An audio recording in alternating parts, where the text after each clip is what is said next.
স্মরণকালের ভয়াবহ বন্যায় ক্ষতিগ্রস্ত পাকিস্তানের পাশে দাঁড়াতে দাতা দেশগুলোর প্রতি আহ্বান জানিয়েছেন জাতিসংঘ মহাসচিব।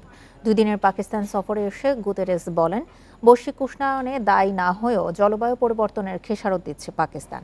দেশটিতে মোট প্রাণহানি প্রায় 1400। জলবায়ু পরিবর্তনের চরম খেসারত দিচ্ছে বিশ্ব। কোথাও দেখা দিয়েছে ভয়াবহ খরা, কোথাও আবার বন্যায় তলিয়ে গেছে মাইলের পর মাইল এলাকা। ঘটছে প্রাণহানি, বাড়ছে বাস্তুচ্যুতের সংখ্যা।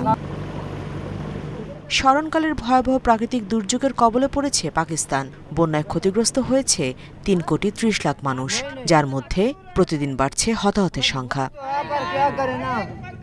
বন্যা কবলিত পাকিস্তান সফরে এসে জাতিসংঘ মহাসচিব বলেন, জুনের মাঝামাঝি শুরু হওয়া বন্যায় দেশটিতে ক্ষতির পরিমাণ দাঁড়িয়েছে প্রায় $3,000 কোটি। সংকট মোকাবিলায় পাকিস্তানের পাশে দাঁড়াতে দাতা দেশগুলোর প্রতি আহ্বান জানিয়েছেন তিনি। বন্যায় সবচেয়ে বেশি ক্ষতিগ্রস্ত এলাকার একটি সিন্ধু। সরকারি হিসেবে এই প্রদেশের 5,000-এর বেশি স্কুল সম্পূর্ণ ধ্বংস হয়ে গেছে। আংশিক ক্ষতিগ্রস্ত শিক্ষা প্রতিষ্ঠানের সংখ্যা 12,000-এর বেশি। এছাড়াও 2,500 শিক্ষা প্রতিষ্ঠান ব্যবহৃত হচ্ছে 65,000 পরিবারের আশ্রয়কেন্দ্র হিসেবে। এমন পরিস্থিতিতে দেশটিতে স্কুলগুলোতে শিক্ষার্থী উপস্থিতি 50% কমে যাওয়ার আশঙ্কা করা হচ্ছে।